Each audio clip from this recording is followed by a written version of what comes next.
बॉलिवूडने आपल्याला खूप चांगले आणि सुपर डुपर हिट मूवीज दिलेले आहेत। त्यातली गाणी, त्यातले जे आयकॉनिक डायलॉग आहेत ते खूप जणांच्या मनावरती घर करून बसलेले आहेत आणि त्या मूवींचं कलेक्शन म्हणायचं गेलं तर 1000 करोड, 500 करोड, 400 करोड असे कलेक्शन त्या मूवीचे आहेत। आणि एकीकडे जी बॉलिवूड इंडस्ट्री आहे खूप जास्त ग्रो करत आहे आणि दुसरीकडे आपली मराठी इंडस्ट्री आहे ना, त्यांची ग्रोथ खूप कमी होत आहे आणि ही खरंच खूप दुर्दैवाची गोष्ट आहे।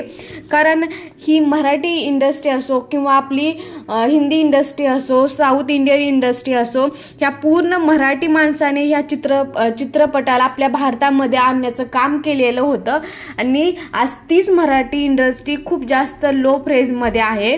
ही खूप दुर्दैवाची गोष्ट आहे।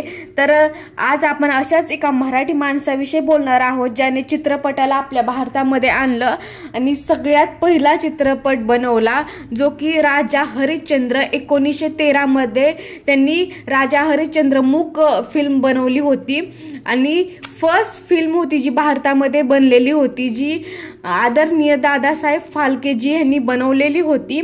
त्या काळामध्ये बनवली होती, त्या काळामध्ये ज्या काळामध्ये त्यांच्याकडे हे बनवण्यासाठी असं सफिशियंट नॉलेज नव्हतं किंवा असे अवजारे नव्हते, एवढं जास्त त्याच्याविषयी माहिती नव्हती, त्या काळामध्ये त्यांनी ही फिल्म बनवली होती। दादासाहेब फाळके यांचा जन्म 30 एप्रिल 1870 मध्ये महाराष्ट्रामध्ये नाशिक या सिटीमध्ये झाला।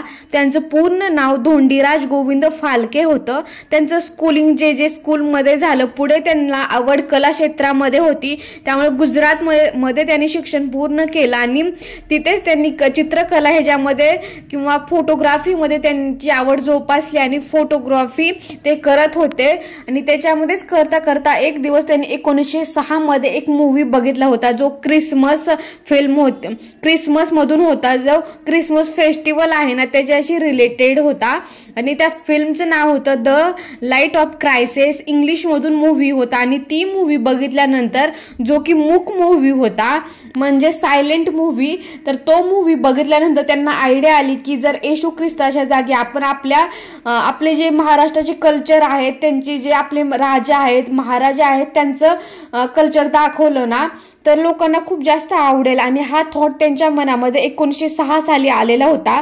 पण हा मूवी बनवण्यासाठी त्यांच्याकडे जे नॉलेज होतं ते खूप सफिशियंट होतं, तर ते नॉलेज मिळवण्यासाठी ते इंग्लंडमध्ये गेले आणि त्यांनी जे त्याच्यासाठी नॉलेज पाहिजे असतं ते नॉलेज मिळवलं आणि तिथे त्यांनी प्रत्येक गोष्ट शिकून घेतली। प्रत्येक छोटी ना छोटी गोष्ट असू दे, ते सगळ्या गोष्टी त्यांनी शिकल्या आणि त्याच्यानंतर जे मूवीज बनवण्यासाठी फोटोग्राफी, कॅमेरा, स्टँड, ज्या छोट्या छोट्या गोष्टी लागतात ना, त्या गोष्टी सगळ्या त्यांनी जमा केल्या आणि जमा करण्यासाठी एक सगळ्यात महत्त्वाचा इश्यू असतो जो पैशाचा असतो, फायनान्शियल इश्यू असतो।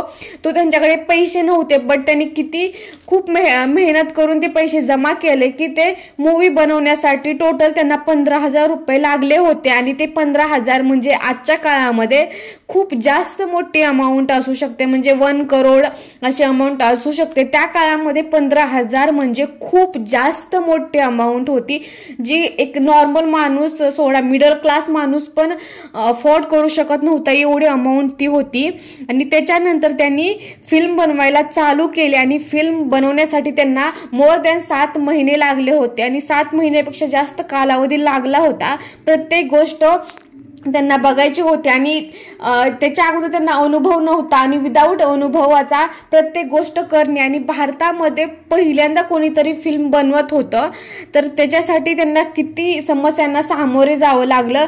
एकतर फायनान्शियल कंडिशन आणि सेकंड गोष्ट होती की मूवी बनवण्यासाठी एक हिरोईनची गरज लागत होती, एक नायिकेची गरज लागत होती। ती नायिका कुठून आणणार, कारण त्या काळामध्ये महिला असं काम करणं म्हणजे खूप खालच्या दर्जाचं मानत होते आणि ही गोष्ट कोणीही एक नॉर्मल घरातली माणूस बाई करणारच नव्हती आणि फिल्ममध्ये काम करणे ही खूप वेगळी गोष्ट अशी मानत होती। त्यांनी प्रत्येक गोष्ट ट्राय केली की कोठ्यामध्ये जाऊन बायकांना विचारणं किंवा प्रत्येक गोष्टीमध्ये जाऊन प्रत्येकाला दारोदारी जाऊन विचारलं होतं काम करण्यासाठी ॲज अ हिरोईन, पण कोणीही ह्या मूवीसाठी होकार दिला नाही। शेवटी त्यांना हिरोईन भेटलीच नाही, म्हणून त्यांनी एक हॉटेलमध्ये काम करणारे होते जे अण्णा साळुंखे होते यांना निवडलं ॲज अ हिरोईन म्हणून. म्हणजे एका माणसाला त्यांनी ॲज अ हिरोईन म्हणून निवडलं आणि त्यांना त्यांचा मेकअप करून त्यांचा पोशाख करून त्यांना ॲज अ एक तारामती राणीचं किरदार त्यांना दिलं, जी की म्हणजे ज्या आपली जी त्यांनी फिल्म बनवली होती, फर्स्ट मूवी होती जी राजा हरिश्चंद्र, त्यात ते कहाणी होती एक सत्यवादी राजा हरिश्चंद्राची आणि त्याची जी पत्नी होती तारामती, महाराणी तारामती, त्यांचं कॅरेक्टर एका माणसाने निभवलं होतं. म्हणजे त्यांना किती क्रायसिसमधून जावं लागलं की फिल्म बनवण्यासाठी. त्यांना हिरोईन पण भेटली नाही, फायनान्शियली ते अनस्टेबल होते आणि खूप प्रयत्नानंतर अथक प्रयत्नामधून त्यांनी 3 मे 1913 मध्ये राजा हरिश्चंद्र ही मूक फिल्म, सायलेंट फिल्म रिलीज केली कोरेशन थिएटरमध्ये. आणि ती फिल्म टोटल 40 मिनिटांची फिल्म होती आणि ती फिल्म बघण्यासाठी लोकांचा प्रतिसाद खूप जास्त प्रमाणात त्यांना भेटला, कारण फर्स्ट फिल्म होती जी भारतामध्ये रिलीज होत होती छायाचित्र ब्लॅक अँड व्हाईटमधून. आणि ती फिल्म बघण्यासाठी लोकांनी खूप तिकीट काढून फिल्म बघायला गेले.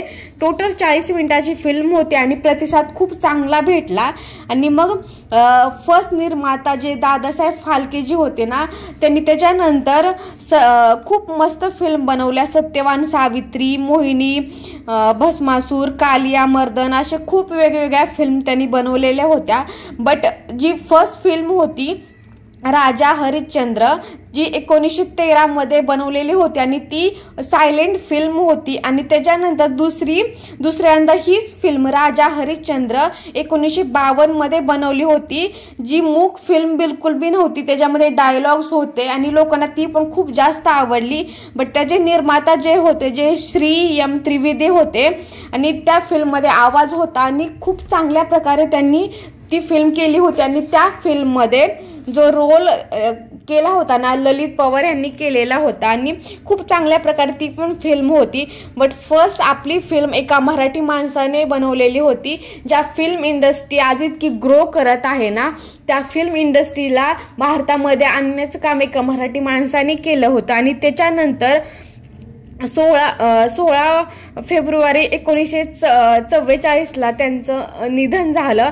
आणि त्यांचं निधन झाल्यानंतर त्यांच्या या योगदानासाठी भारत सरकारकडून 1969 मध्ये दादासाहेब फाळके पुरस्कार सगळ्यांना देण्यात आला. म्हणजे जे एकदम चांगल्या दर्जाचे कलाकार आहेत त्यांना देण्यात आला. आणि म्हणजे तो अवॉर्ड म्हणजे सर्वोच्च अवॉर्ड होता, जो एकदम प्रतिष्ठावान जे अभिनेत्री आहेत त्यांना देण्यात आला.